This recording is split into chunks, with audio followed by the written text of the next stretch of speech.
Ընթերցելու ենք Հակոբոսի նամակից, շարունակում ենք Տիրոջ շնորհքով Հակոբոսի նամակի ուսումնասիրությունը եւ այսօր եւս 3 համար միասին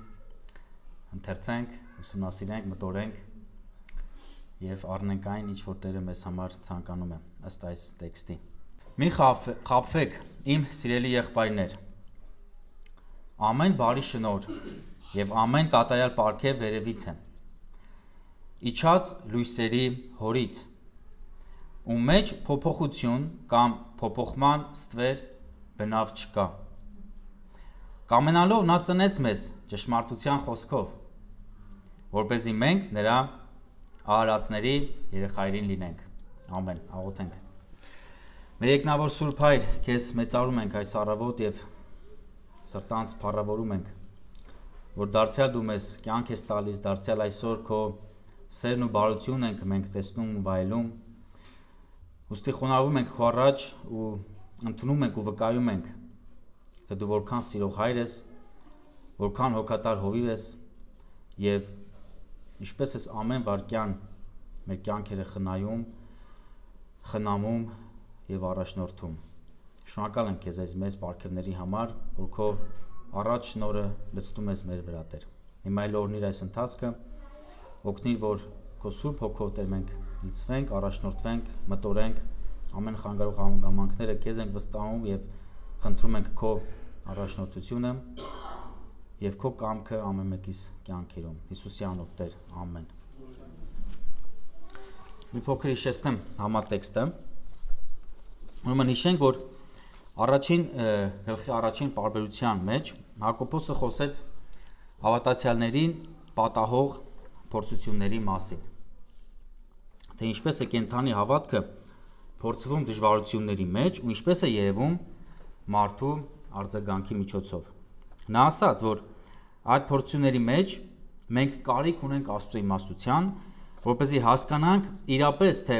ինչ է տեղի ունենում մեր կյանքերում եւ հասկանանք նպատակը, թե ինչի համար է այս ամեն ինչը մեր կյանք գալիս, որպեսզի հասկանալով Աստծո կամքը մենք ուրախանանք նրա գործերով ու գործելակերպով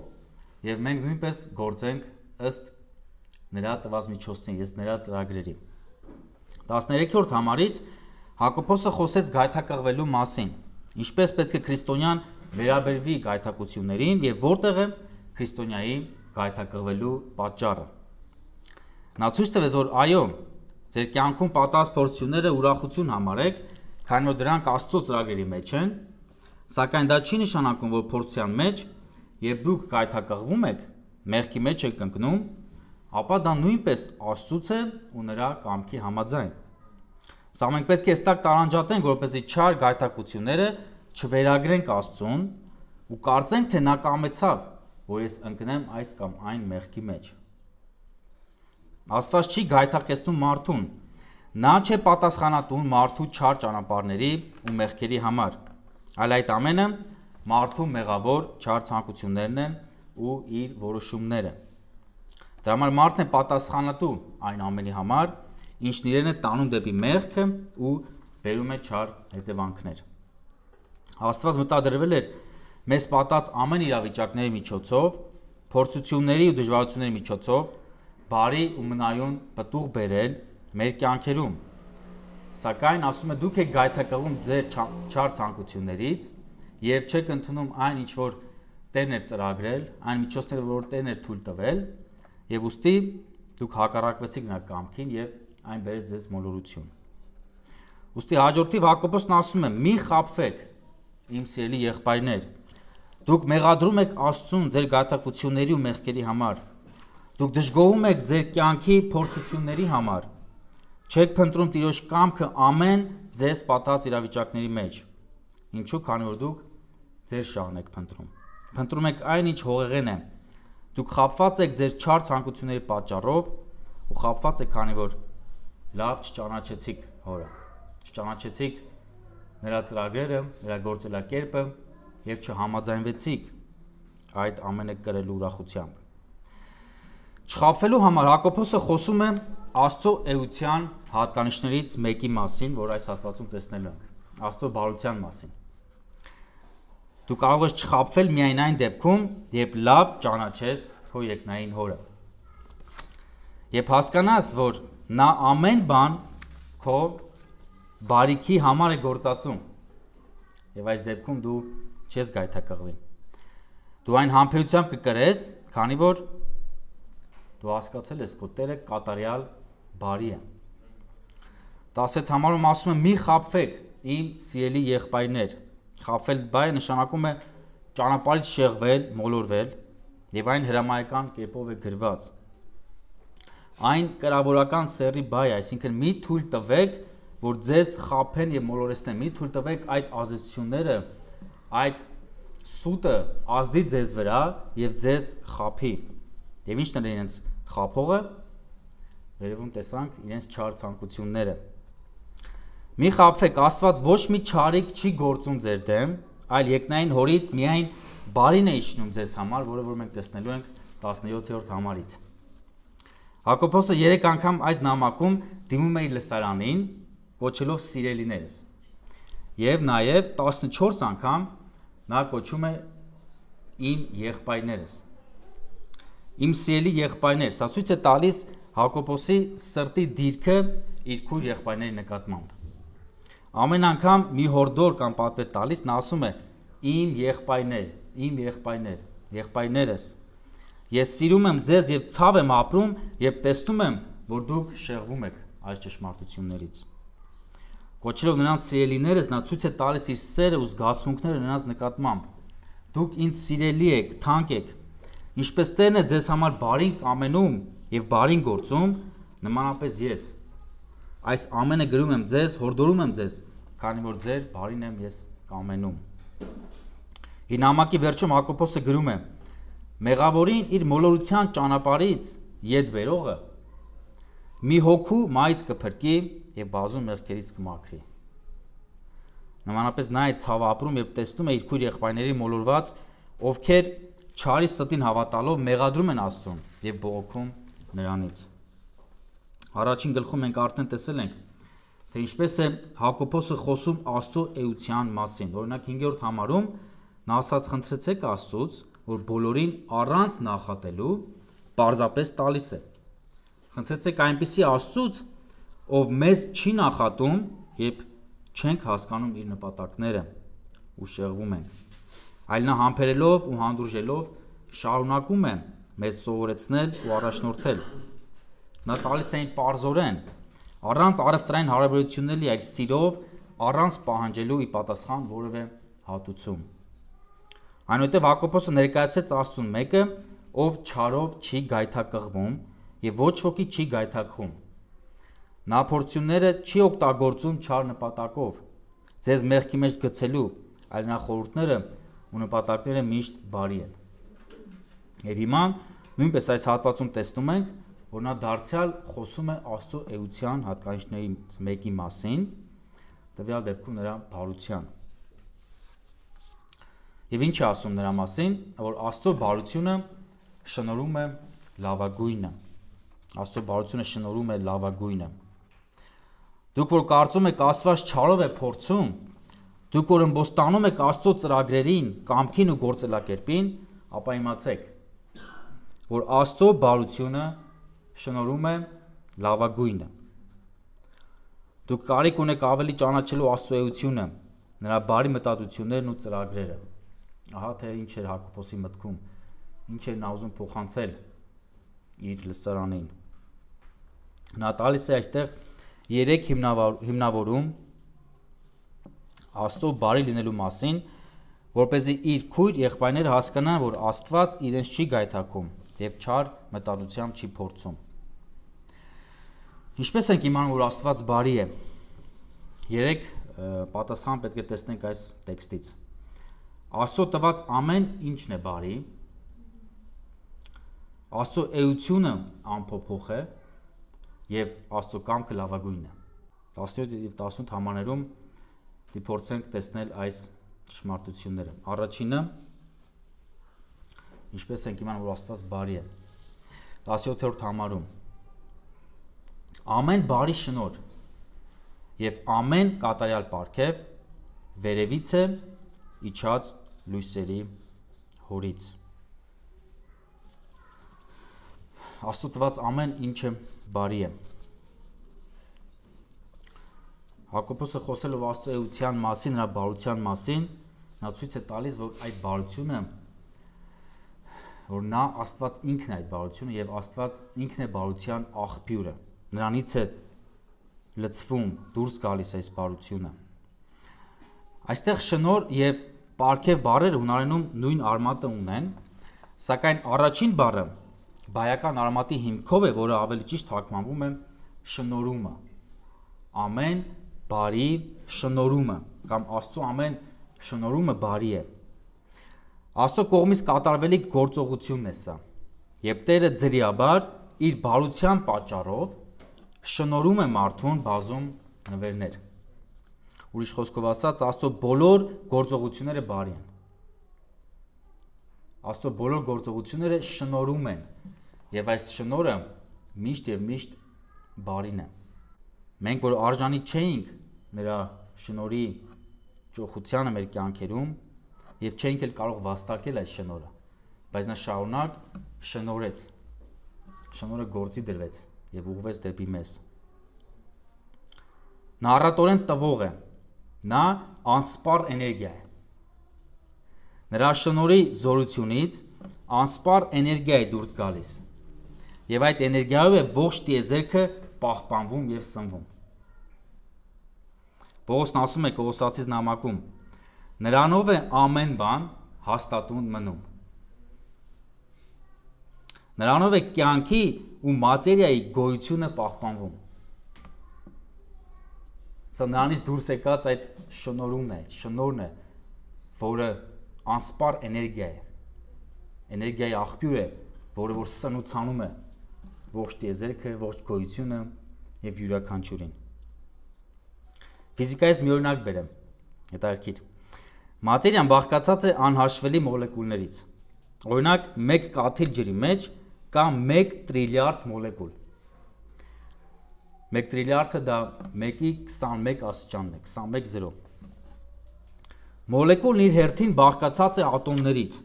իսկ յուրաքանչյուր ատոմ բաղկացած է պրոտոններից, նեյտրոններից ու էլեկտրոններից։ Գիտնականները խոսում են այն մասին, որ մատերիայի այս բաղկացուցիչ մասերը գուցե շարունակական կերպով հնարավոր է բաժանել մասերի, որը չի ունենա ավարտ։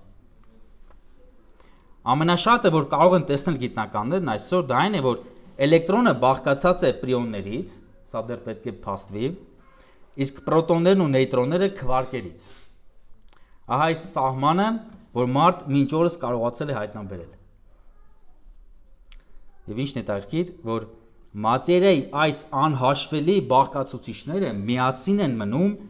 էներգիայի հաշվին։ Եվ ֆիզիկոսները ասում են, որ այս ամեն մանրաբջիջները իրանք միասին են լինում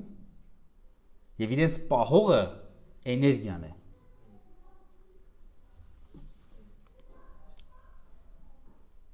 Ինչ որ էներգիա այս մանր մասնիկները պահում է հաստատուն։ Եվ որտեղից է այն։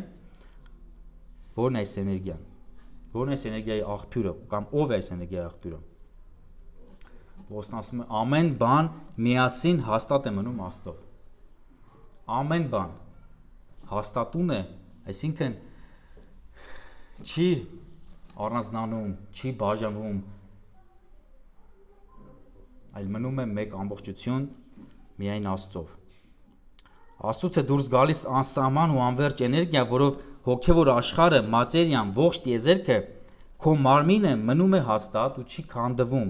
չի մասնատվում, չի ոչնչանում։ Ահա թե որքան բարի է Տերը։ Դուք որ մեղադրում եք Աստծուն, անարդար եք համարում, ձեր գայթակղությունների պատճառը գցում եք նրա վրա, դուք գիտեք, որ Տերը ամեն վարքյան ձեզ անհաշվելի նվերներ է շնորհում, որ հիմա դուք դեռ ողջ ես ու շնչում ես, սա նրա շնորհումն է։ Այդ ինչպես ես դու մտածում, որ այսպիսի Սուրբ Աստված իր գործողությունների մեջ ունի անարդարություն կամ մեղքի հետ որևէ մասնակցություն, նրա շնորհի բոլոր գործողությունները բարի են։ Ամեն բան ինչ նա արարեց, կոչեց բարի ի սկզբանե։ Չկար ստեղծագործության մեջ մի բան, որը չար կանվանվեր իր սկզբնական պահին։ Եվ երկրորդ բառը այստեղ պարգև բառն է։ Այն ցույց է տալիս ինքնին նվերը, որը շնորհվում է, այն կատարյալ է։ Ուրեմն թե Աստծո կողմից կատարվելի գործողությունը, այս շնորհումը, եւ թե ինքնին նվերը, այս պարգևը, այս ամենը երկնային հորից է։ Այս ամենը միմիայն բարի է, նրա բարի ու կատարյալ էությունից է ծնվում։ Եվ այստեղ նկարագրության համար գրված են երկու տարբեր ածականներ՝ բարի եւ կատարյալ։ Բարի բառը ցույց է տալիս այս գործողությունը որպես օգտակար մի գործ, այնպիսի գործողություն, որը անպայման բարի արդյունք է տալիս։ Աստծո շնորհման գործողությունը անպայման տալիս է իր նպատակի իրականացումը։ Իսկ երկրորդ ածականը կատարյալ։ Կատարյալ նշանակում է ամբողջական, հասուն, ոչ կիսատ, անթերի։ Եվ ասում է, որ այս Աստծո տված պարգևները կատարյալ են, նրանք կիսատ կամ թերի չեն։ Յուրաքանչյուր պարգև, որ շնորհվում է Աստծուց, այն տրվում է եւ լիովին բավարարում է կարիքը։ Ինչ կարիքի համար, որ այդ պարգևը շնորհվում է եւ հասնում է մեզ, այն կատարյալ է, այն լրացնելու է քո կարիքը։ Այն անիմաստ չի լինելու։ Առաջին արտահայտությունը Աստծո ամեն շնորհումը բարի է, այն ցույց է տալիս տվողի էության հատկանիշը,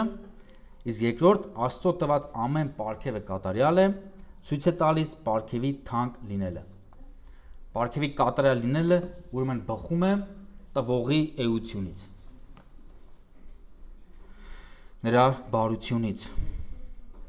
Դրա համար նրանից կարող է դուրս գալ միայն բարին, ինչ համապատասխանում է ըստ նրա էությանը։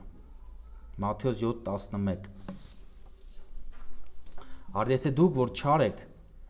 ձեր զավակներին բարի պարգևներ տալը գիտեք, ապա որքան առավել ձեր հայրը, որ երկնքում է,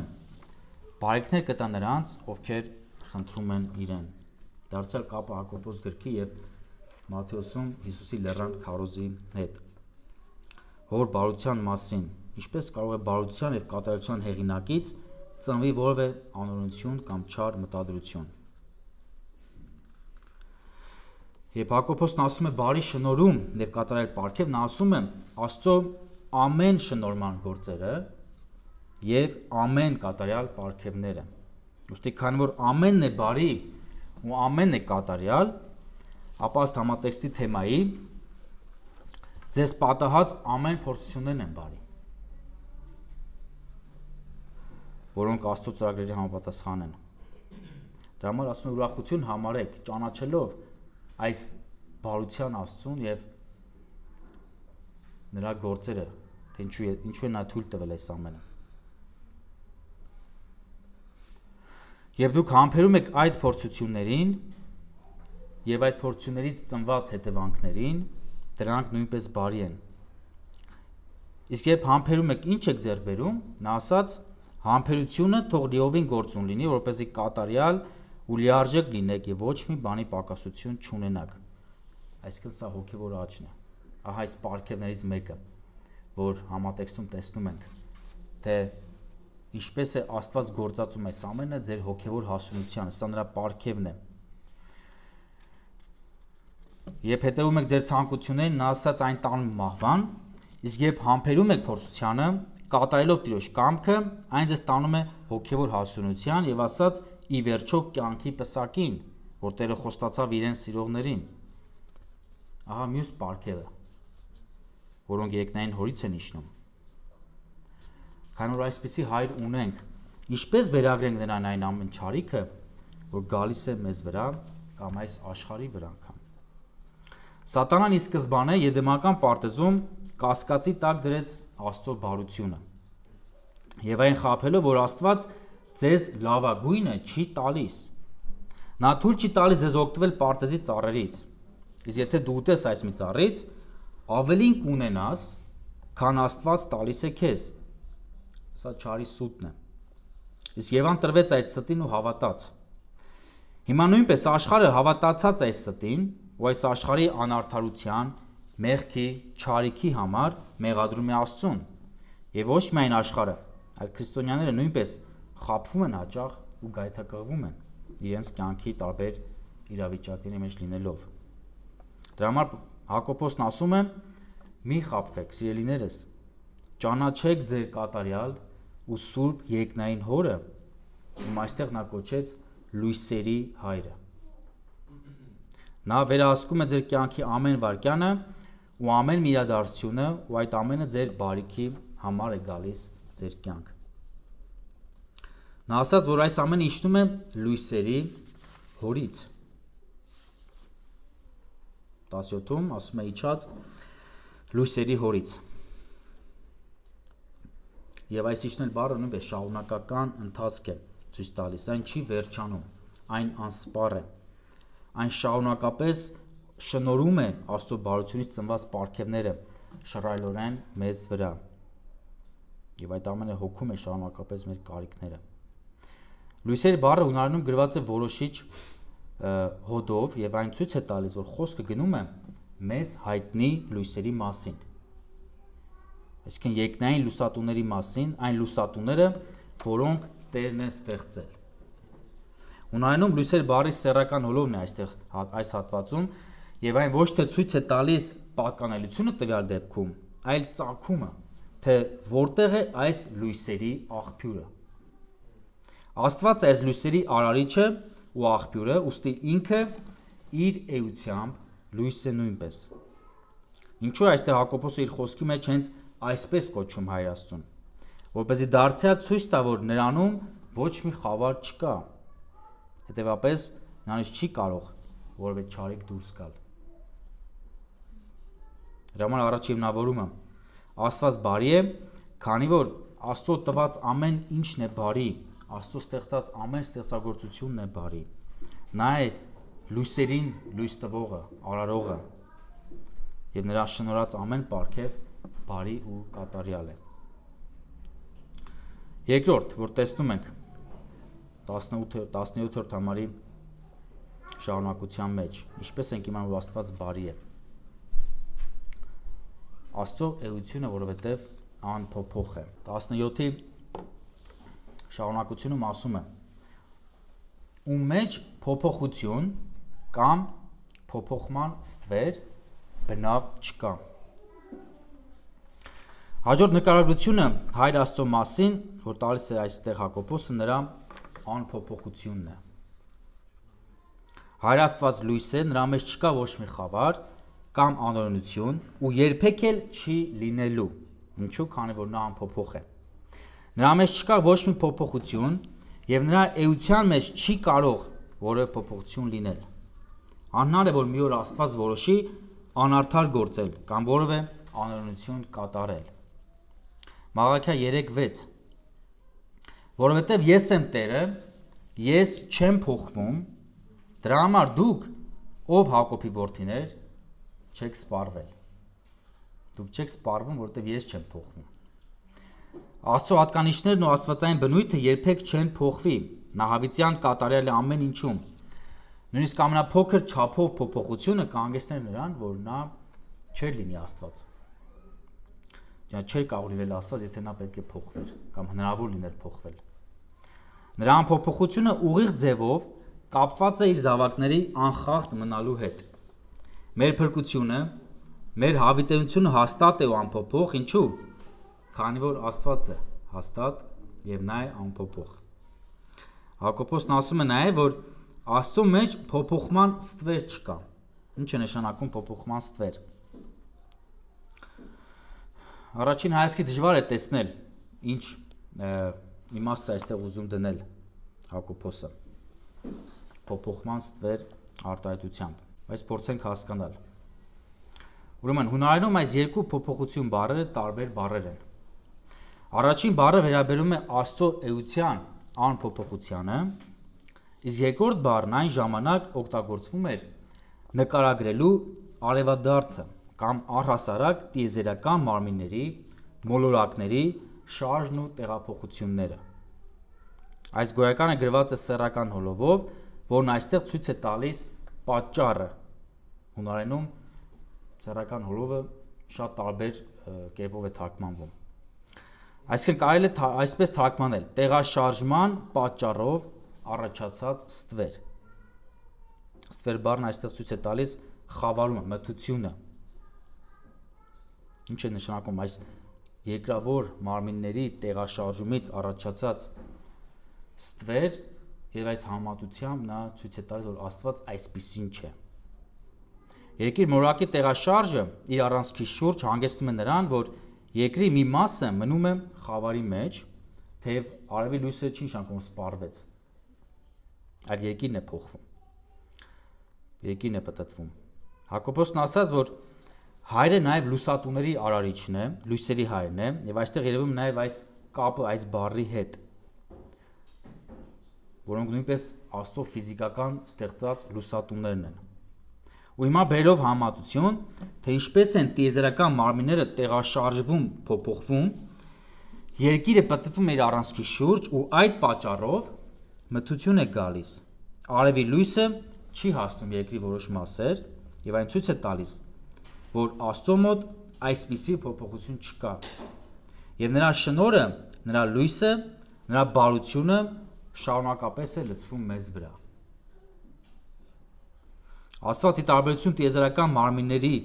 անփոփոխ է։ Նրա բարության ու ողորմության պատճառով է, որ իր առաջ շնորհը անհաշվելի ու անսպառ պարգևներ է շնորհում մեզ անարժաններին։ Աստված չի փոխվում եւ չի փոխում իր որոշումը հեռացնելու քեզնից իր բարությունը ու դրա փոխարեն քեզ չարով գայթակղելու, չար նպատակներ ունենալու քեզ համար։ Ոչ, մեր երկնային հայրը այսպիսին չէ։ Եվ փառք նրան։ Նա ամեն ինչից տարբեր է, ամեն մեկից տարբեր է, ու նրա յուրահատկությունը, նրա տարբերությունը երևում է իր այսպիսի գործելակերպերի մեջ։ Նաև երբ լուսնի տեղաշարժի պատճառով է լինում խավարում, երբ այն կանգնում է արևի ու երկրի մեջտեղում, երկիրը լուսնի ստվերի տակ է մնում, ու արևի լույսը չի ընկնում երկրի վրա։ Լուսնի այսպիսի տեղաշարժի պատճառով երկիրը խավարի մեջ է լինում։ Սակայն Աստծո բարությունն այսպիսին չէ։ Եվ այս համատությունը Հակոբոսը գեղեցիկ ձևով տանում է ցույց տալու համար, որ տիեզերական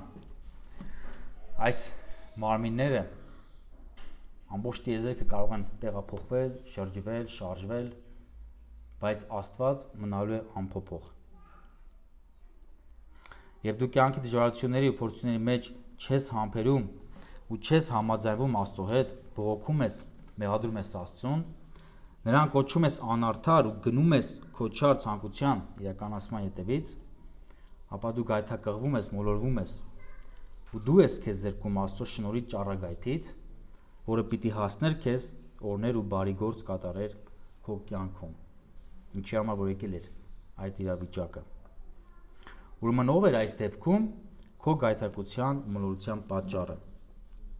Այն քո եսն է, որտեղ կա հպարտություն, ըմբոստություն, հեշտասիրություն, չար ցանկություններ, մեղքի հանդեպ սեր։ Եբրայեցիս 13:8 Հիսուս Քրիստոսը նույնն է երեկ, այսօր եւ հավիտյան։ Ուստի անհնար է, որ կատարյալ սուրբ ու արդար Աստծո էությունից ծնվի որևէ չար մտադրություն կամ մեղք։ Նա չի ձեզ գայթակղեցնում, նա չէ պատճառը։ Երկրորդ այստեղ ուրեմն տեսնում ենք Աստծո բարության փաստարկի երկրորդ մասը այն է, որ Աստծո էությունը անփոփոխ է։ Եվ երրորդը, ինչպես ենք իմանում, որ Աստված բարի է։ Երրորդը Աստծո կամքը լավագույնն է։ 18 համարում ասում է. կամենալով նա ծնեց մեզ ճշմարտության խոսքով, որպեսզի մենք նրա արարածների երեխայրին լինենք։ Հակոբոսը ցույց է տալիս, թե գործնականում ինչպես Աստծո բարությունը մեզ շնորհեց կատարյալ պարգև։ Նա շնորհեց մեզ վերստին ծնունդը։ Ասում է կամենալով նա ծնեց։ Նա տվեց մեզ նոր ծնունդ իր կամքի պատճառով։ Չկա այլ պատճառ։ Եվ սա վերստին ծնունդն է, որի մասին Հիսուս խոսեց Նիկոդեմոսի հետ։ Այն միայն Աստծո բաժին գործն է։ Եվ դրա պատճառը միայն Աստծո մեջ է։ Եվ Աստվածաշնչյան ոչ մի տեքստ մեզ չի ցույց տալիս, որ մեր մեջ կա ինչ-որ մի պատճառ կամ մեր մեջ կա ինչ-որ մի արժանիք, որ Աստված որոշեց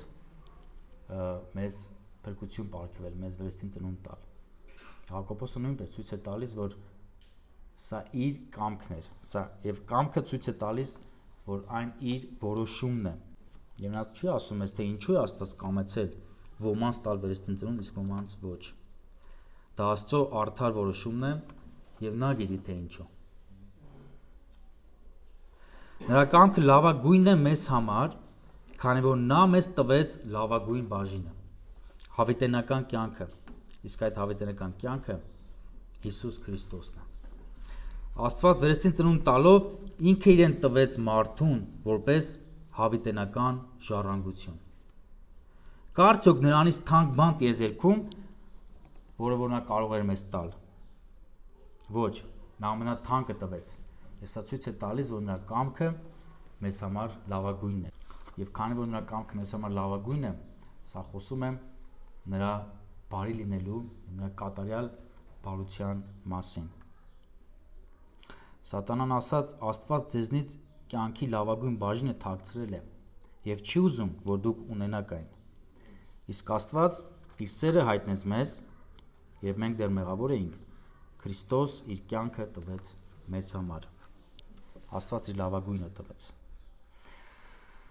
Ծնել բառը օգտագործված էր նաեւ 15-րդ համարում, որտեղ տեսանք Հակոբոսն ասաց, որ մեղքը հասունանալով ծնում է մահ։ Մեղքը ծնում է մահ, իսկ Տիրոջ շնորհը, Տիրոջ պարգևը հավիտենական կյանք է շնորհում։ Որն է միջոցը վերստին ծնունդ տալու համար։ Նոր մարդ արելու համար Աստված դարձյալ օգտագործում է իր խոսքը։ Ասում եմ, ճշմարտության խոսքով նա մեզ ծնեց։ Ինչպես Պետրոսն է գրում իր թղթում, առաջի Պետրոս 1:23, ասում է վերածնվելով ոչ թե ապականացու սերմից, այլ անապականացու, Աստծո կենթանի ու մնայուն խոսքով։ Աստծո խոսքը այն հոգևոր սերմն է, որը տալիս է հոգևոր ծնունդ եւ հոգևոր կյանք։ Աստված իր խոսքը սերմանում է մարդու սրտում եւ Սուրբ Հոգով մարդու ներսում ծնում է նոր էություն, նոր բնույթ, նոր սիրտ։ Ճշմարտության քարոզությունը դրա համար չի կարելի փոխարինել որևէ այլ բանով։ Որքան էլ դու բարեգործություններ անես, մարդկանց կարիքները հոգաս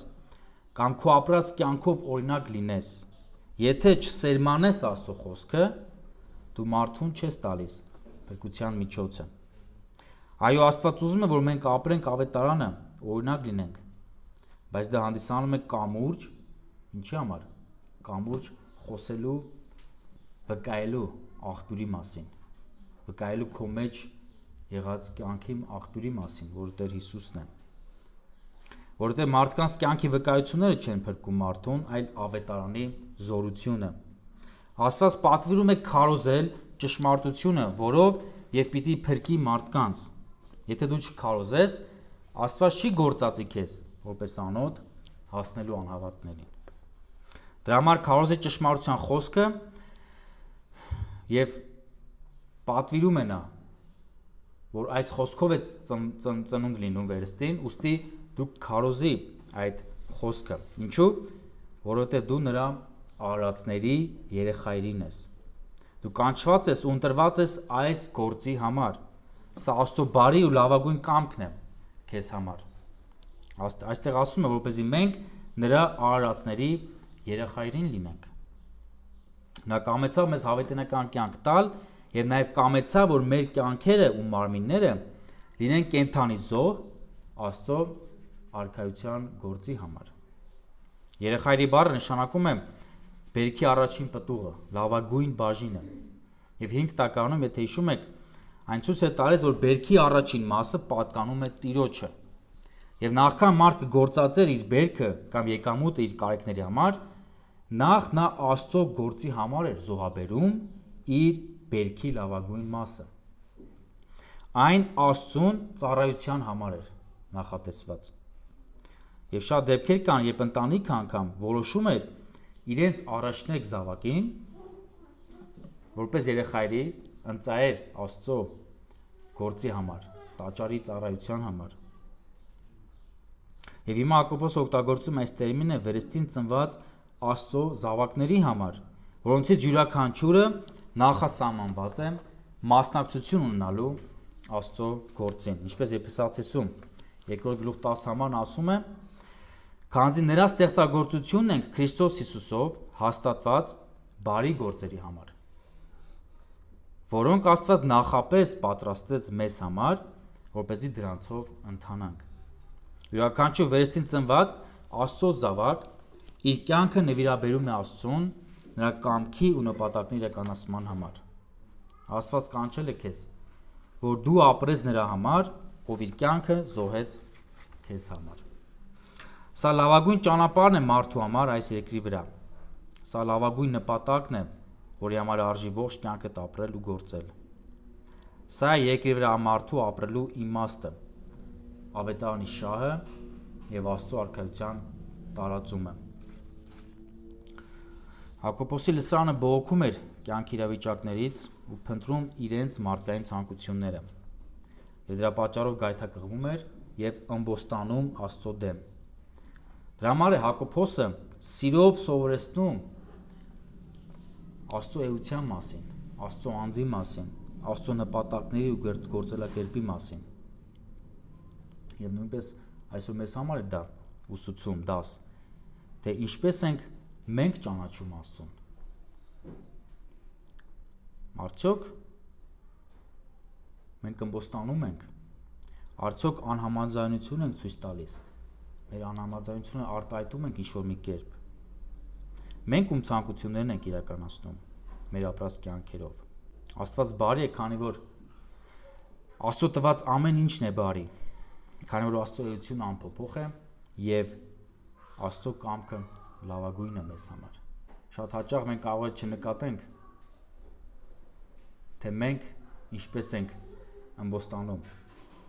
թե մենք ինչպես ենք մերժում Տիրոջ կամքը ծրագրերը մեր պատած իրավիճակների մեջ։ Մենք կարծես հաճախ Աստծուն ասենք, որ դու այնքան բարի չես, ինչքան ես եմ բարի։ Մեր ըմբոստությունը սա է ցույց տալիս։ Մեր անհամաձայնությունը սա է ցույց տալիս, որ ես ունեմ ավելի լավ ելք, ես ավելի բարի եմ, ես ավելի բարին եմ կամենում։ Բայց ոչ, մենք շատ հեռու ենք այս բարության պատկերացումից եւ շատ հեռու ենք Աստծո խորհուրդները ընկալելու, հասկանալու։ Դրա համար մենք պետք է խոնարհվենք Աստծո առաջ, ընդունենք, որ նա բարի է, նա արդար է, ու նրանից միայն բարությունն է դուրս գալիս։ Մի քանի կիրառություններ մեզ համար այս տեքստից։ Աստծո տված բոլոր պարգևները կատարյալ են ու բարի։ Դրա համար մի խաբվիր, երբ հանդիպում ես փորձությունների ու դժվարությունների։ Միշտ տապիր ըմբոստանալ, տրտնջալ, մեղադրել Աստծուն ու չար համարել դրանք։ Այդ ամեն իրավիճակները շնորհված են քեզ որպես հնարավորություններ Աստծո բարի գործերին մասնակցելու ու նրա նպատակները իրականացնելու։ Մտածիր շարունակ Աստծո բարության մասին, ճանաչիր ավելին եւ այն կօգնի քեզ չխաբվել ու չմոլորվել չար ցանկություններից։ Երկրորդ, Աստված չի փոխվում, հետևաբար նրա բարի մտածությունները չեն փոխվում։ Նա ի սկզբանե կատարյալ բարությունն է, ուրեմն նա կմնա կատարյալ բարի, նույնպես հավիտյանս։ Մի վախեցիր, կարծելով, որ երկնային հոր սերը կարող է պակասել։ Նա կարող է քեզ թողնել։ Ոչ, նա անփոփոխ է։ Աստծո այսպիսի անփոփոխ սիրույն ու բարությանը պատասխանիր քո սիրով ու հավատարմությամբ։ Տերը արժան է, որ դու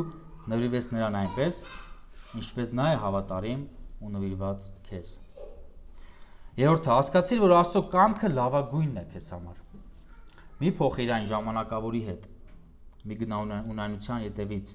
մի փնտրի երկրայինը, այլ հավիտենականը։ Նա կամեցավ քեզ շնորհել հավիտենությունը, նա կամեցավ քեզ շնորհել մասնակցությունը իր փառավոր գործերին։ Դրա համար մի շեղվիր այս նշանակետերից։ Ամեն կերպ չարը գործելու է քո դեմ, շեղելու, խաբելու ու զբաղեցնելու քեզ։ Դրա համար արթուն մնա ու հիշիր, որ Աստված քեզ ընտրել է որպես պատվական անոթ, որպես իր արարածների երեխայրի իր գործը կատարելու համար։ Աստծո բարությունը շնորհում է մեզ լավագույնը։ Ճանաչելով այսպիսի Աստծո, այսպիսի կատարելությանը, ով շարունակ մեզ պահում է, խնամում է, հոգ է տանում, ու այս ամենը մեր պատկերացումներից, մեր ընկալումներից շատ դուրս է։ Թող Տերը մեզ իմաստություն տա, որ ընկալենք իր բարության կատարելությունը եւ վստահ լինենք, որ նա չի փոխվելու, որ նա հավիտյանս նույնն է եւ նա ամեն օր մեզ առաջնորդելու է մեր բոլոր իրավիճակների մեջ։ Եվ հիմքը այն է, որ նա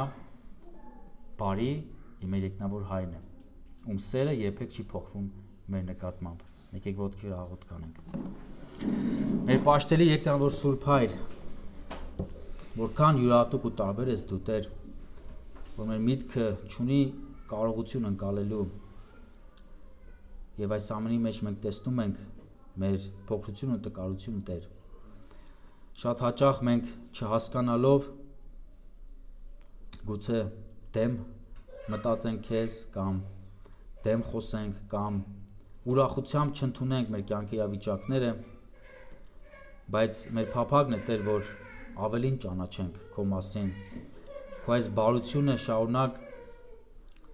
մեզ հիշեցնի, որ դու սիրող Հայր ես եւ քո սերը երբեք չի պակասելու։ Դու առաջնորդելու ես ամեն օր քո զավակներին եւ քո ծրագրերը չեն փոխվելու։ Քո նպատակները շարունակ բարի են լինելու մեզ համար։ Եվ փառք ես, որ դու անգամ մեր ընկած ու տկար վիճակներում այդ էլ գործածում ես մեզ փոխելու, սովորեցնելու, նորոգելու, հասկացնելու։ Խոսքերը քիչ են, որ մենք փառք տանք քեզ եւ նկարագրենք քո այս բարության ճոխությունն ու փառքը, բայց թող մեր սիրտը ապրի քո Սուրբ Հոգով, քո հայրական սերը, քո հայրական խնամքը, քո հայրական քաղցությունը, ջերմությունը, թող շարունակ մեզ առաջնորդի, մեզ պահի քո խաղաղության մեջ։ Քեզ փառավորում ենք, Հայր, Որդի եւ Սուրբ Հոգի։ Ամեն։